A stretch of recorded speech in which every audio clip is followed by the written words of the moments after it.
सीधी तस्वीरें दिखाएंगे आपको उत्तर प्रदेश विधानसभा की। आप उनके समर्थन में खड़े हैं, मुझे मालूम है कि पूजा का समर्थन काफी है। नहीं, आप प्लीज अपनी बात खत्म करें, आप अपनी बात खत्म करें, बैठिए। नहीं, ये डिबेट नहीं हो रही भाई, बैठिए। आप जानकारी होनी चाहिए ना कैसे वो इस बात को प्रमाणित करता है थैंक यू कि उत्तर प्रदेश के नौजवानों की बेरोजगारी की समस्या के समाधान के लिए आज उत्तर प्रदेश की अब मैं देखता हूँ कितना पढ़ के आए हैं, इसके ऊपर मैं बात के करूँ। साथ काम कर रही है और अपने नौजवानों को अवसर दे रही है। हमारी सरकार ने पिछले 9 वर्ष में डिबेट नहीं हो रही। रखी है मानवर आने वाले 5 वर्ष के अंदर उत्तर प्रदेश के नौजवानों को उत्तर चलिए, थैंक यू, नहीं थैंक यू, धन्यवाद। बैठिए मानी बैठिए, आपका विषय आ गया। मैंने श्री संग्राम यादव को सुना, मैंने पूजा जी को सुना, मंत्री जी को सुना। ये नियम 56 के अंतर्गत नहीं है, जिसको अग्राह्य करता हूँ। मत संख्या 13, माननीय उच्च शिक्षा मंत्री। अध्यक्ष महोदय, मैं दोनों एक साथ दे दूंगा। आपने अपनी बात कह दी ना, तो अध्यक्ष महोदय, मैं आपसे देखिए, बिल बहुत इंपॉर्टेंट बिल है, महत्वपूर्ण सब कुछ है। ये बिल भी महत्वपूर्ण है। इस बिल का कोई महत्व नहीं है क्या? आप अपने आप बजट पर अपनी बात कीजिएगा। आप डॉक्टर राजी, आप लोग बजट पर अपनी बात करें। आदरणीय अध्यक्ष महोदय, बजट के ऊपर अपनी बात कीजिएगा। मत संख्या 13 और मत संख्या 15 चलिए, दोनों के साथ एक ही नेचर के हैं, तो आपसे अनुमति चाहूंगा कि एक साथ दोनों को प्रस्तुत किया जाए। मत संख्या 13 और मत संख्या 15 प्रदान करें। मैं प्रस्ताव करता हूं उत्तर प्रदेश राज्य विश्वविद्यालय संशोधन विधेयक 2026 पर विचार किया जाए।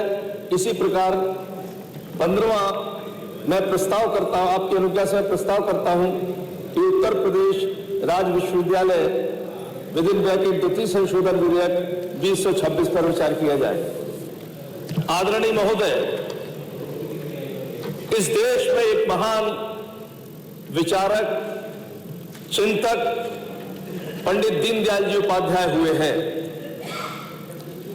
जिन्होंने जनमानस के और किसी भी देश के समग्र विकास के लिए एक आर्थिक चिंतन दिया, एक सामाजिक चिंतन दिया, अंत्योदय और एकात्म मानववाद।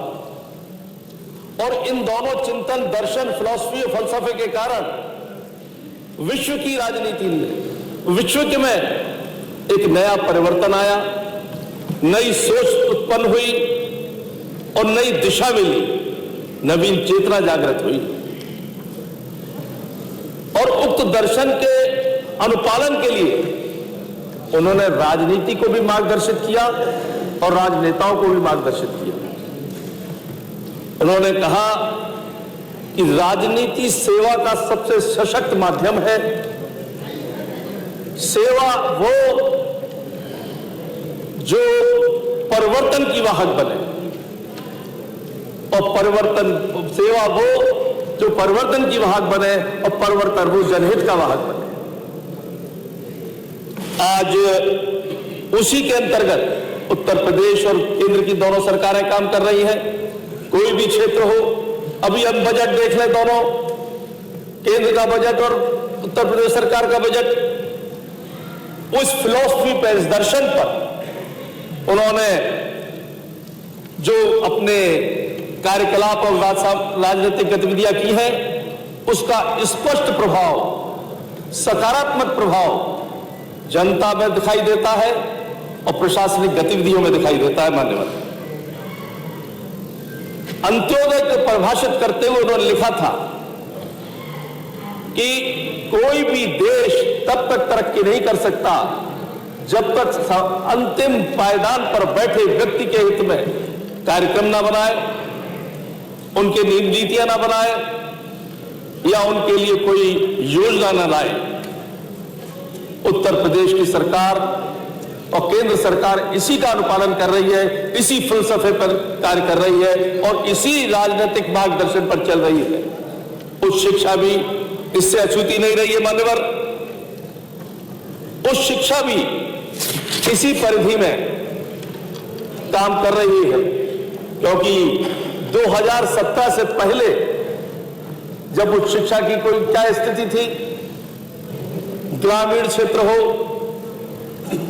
दलित क्षेत्र हो, अभी पिछड़े और दलितों की बात कर रहे थे लोग, पिछड़ा क्षेत्र हो, यह उच्च शिक्षा की पहुंच से बहुत दूर था। उत्तर प्रदेश में जब से योगी जी के नेतृत्व में उच्च शिक्षा का काम चल रहा है, इसकी गतिविधियां चल रही है, तब से उच्च शिक्षा भी अंतिम पायदान पर बैठे व्यक्ति की पहुंच पर आ जाए, ऐसा विचार चल रहा है और ऐसे सुधार हो रहे हैं। उसी के अंतर्गत चाहे वो निजी क्षेत्र को प्रोत्साहन देकर किया जा रहा हो, चाहे वो राजकीय क्षेत्र को जनता के द्वार तक पहुंचाने की बात की जा रही हो, ये माननीय योगी जी के मार्गदर्शन में चल रहा है। और उसी मार्गदर्शन में ये दोनों प्रस्ताव हैं जो उच्च शिक्षा को विस्तार भी दे रहे हैं, प्रसार भी कर रहे हैं, सुधार भी कर रहे हैं और पंडित दीनदयाल उपाध्याय के विचार का